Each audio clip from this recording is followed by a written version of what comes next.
What's up, world? Welcome back to Charge the Game Sports. I'll be your host here, Chuck. And as of this moment, we are currently discussing Kristaps Porzingis' injury, and also a reminder of why the Celtics are doomed, right?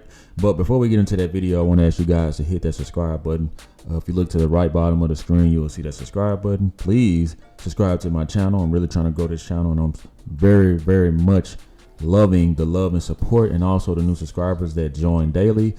This is going to be a fast, rapid channel, and I plan to continue putting out all this content to, give to you guys hot and fresh, and allow you all to join me as I give my fresh takes on reports like this. So back to the video. Now, we all know that Porzingis has had a rocky NBA career. Outstanding player. They coined him the unicorn because obviously, like, this guy is very rare and very different. And I like to kind of put him in a category as Anthony Davis in a way, because they can kind of do it all. They both hit late growth spurts and both kind of started off with a point guard career for the most part, at least before, they hit the growth spurts. And so this is from Hardwood. This is from the hardwoodhoudini.com, right? And this report basically is breaking the news saying that Porzingis' injury is a reminder of what Boston Celtics got themselves into, right? So pretty much Kristaps has plantar fasciitis, if I'm saying that right. And if you guys don't know what plantar fasciitis is, I've pulled it up. So if you're nowhere where you can look at the screen, then I just want you guys to listen. So plantar fasciitis is one of the most common conditions causing heel pain. It involves inflammation of the plantar fascia, tough fibrous band of tissue that runs along the sole of the foot. The plantar fascia attaches to the heel bone and to the base of the toes. It helps support the arch of the foot and has an important role in normal foot mechanics during walking. So, tension or stress in the plantar fascia can increase when you place weight on the foot, and Kristaps Porzingis is a 7-foot unicorn, so you can imagine that's a lot of weight. And the tension also increases when you push off on the ball foot and toes, right? So long story short, man, this dude is screwed. I mean, ain't nothing you can do really but let it heal. Like, you can't really walk, and you damn sure can't run, right? So not only is that the bad thing about it, let's just go and look at Mr. Kristaps Porzingis' history. Basically, since he's gotten to the league, man, we see all these injuries. They're literally too many to name, but let's just go and find the latest of 2023. Right, so you got ribs, ankle, knee, illness, and as of August 16, 2023, the foot, right?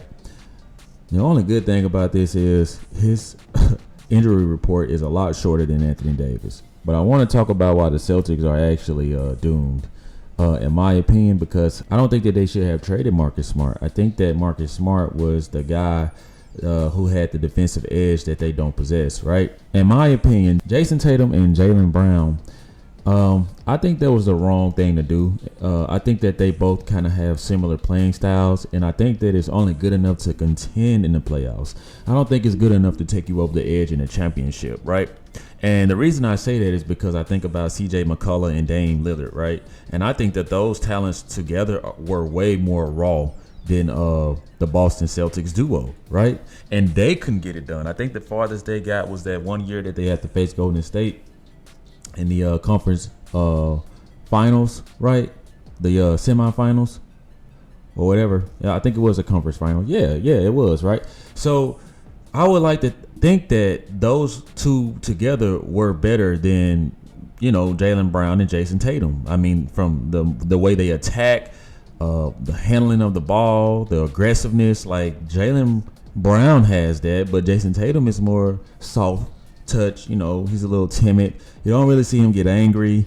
He's a great kid. That doesn't mean that because he doesn't have like an aggressive side to him that he's not good, because we've seen his performances in the playoffs. He's a generational talent, and he has God-given ability, right?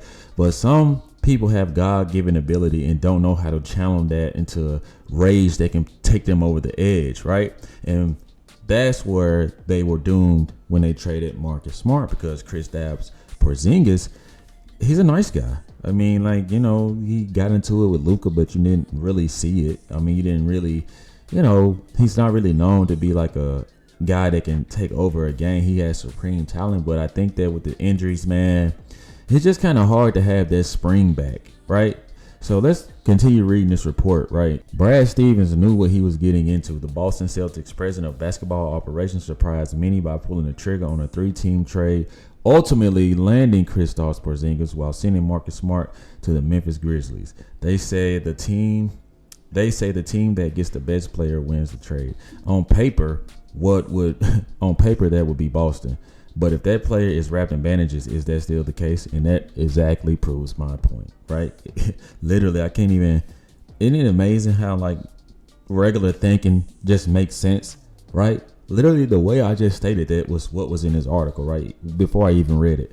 So I'm just being honest. Like, you know, the Brooklyn Nets thought the same thing. On paper, Ben Simmons looked like he was a better player than James Harden at the time, right? James Harden took off the fat suit, right, and started balling. But now he's over there acting like a little, you know what? And I don't know, who knows? He may be in China somewhere. Let him tell it. But anyway, that's another topic. Says Porzingis recently announced that he's suffering from plantar fasciitis and won't play for Latvia in the FIBA World Cup. The good news is recovery time is around 46 weeks, and he should be fully healthy for the start of Boston Celtics training camp.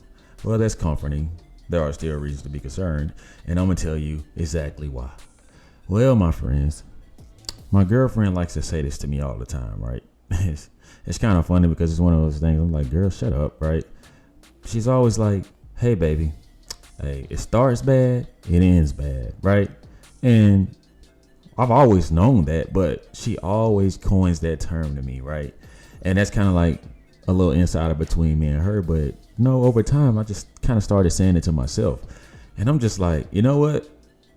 If it starts bad, it ends bad, right? So we can see this flaring up in the season, and people was going to be like, you know, well, what did you expect? He was already battling an injury before camp even started. Then what's to say this dude tweaks his stuff during camp, trying to prove himself to the team? Because a new guy coming in still has to get the respect of the team, right? Just because of, I mean, unless you like goated like LeBron James or something, or somebody who's battle tested and proven, you don't really have to do that. But a guy like Porzingis is going to try to come in and make an immediate impact. And in that process, he just might hurt himself even worse, right? So, I mean, I just think that, you know, the Celtics are screwed, man. I don't see them. They got 3 guys who kind of have the same attitudes. Nobody really has that dog in them except Jaylen Brown. And that's every now and then. It's not like it's a consistent thing. I do think that he's more consistently aggressive. But I just think that, and it's just kind of hard like to push each other when you guys kind of like, you know, think the same.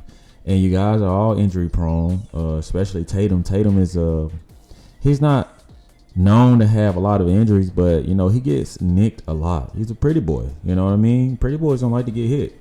You know what I mean? Porzingis, you already see his track record. So I just don't really know, like, what to expect from the Celtics. But I wouldn't put too much of my money into their stocks. And I know that there are a lot of Celtics fans out there who would hugely disagree. I know y'all Celtics fans crazy, right? I invite y'all, though, to, you know, comment in the comment section and let me know, you know, what do you guys expect for your season? Do you think that your season is going to go the way that you think? Is it going to be a success? Or is it championship or bust, right? I hate when these sports shows say that shit, by the way. They're like, let's either championship or bust. Bro, that's for everybody.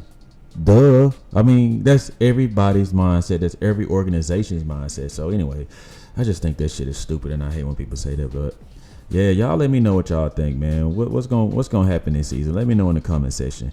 Let me know how you charge to the game. Peace.